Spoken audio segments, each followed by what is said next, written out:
నిబంధనలకు విరుద్ధంగా డాబా నిర్వహిస్తున్న ఆర్కే ఫ్యామిలీ గార్డెన్ డాబాను అధికారులు సీజ్ చేయడం జరిగింది. కావలిపట్టణంలో ఆర్కే డాబాలో నిల్వ ఉంచిన మాంసంతో పాటు అపరిశుభ్రంగా ఉండాలని అధికారులు గుర్తించారు. దాంతో ఆర్కే డాబాలో క్షుణ్ణంగా అధికారులు తనిఖీలు చేయడం జరిగింది. ప్రభుత్వ నియమ నిబంధనలకు వ్యతిరేకంగా ఆర్కే ఫ్యామిలీ డాబా నిర్వహిస్తుండడంతో దానిని అధికారులు వెంటనే సీజ్ చేయడం జరిగింది. గత కొంతకాలంగా కావలిపట్టణంలో కొన్ని డాబాల విషయంలో అధికారులు చూసి చూడనట్టు వ్యవహరించారనే ఆరోపణలు ఉన్నాయి.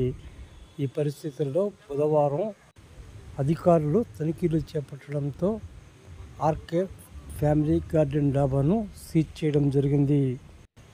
ఈ సంఘటనతో మిగిలిన డాబా యజమానులు అప్రమత్తమయ్యారు.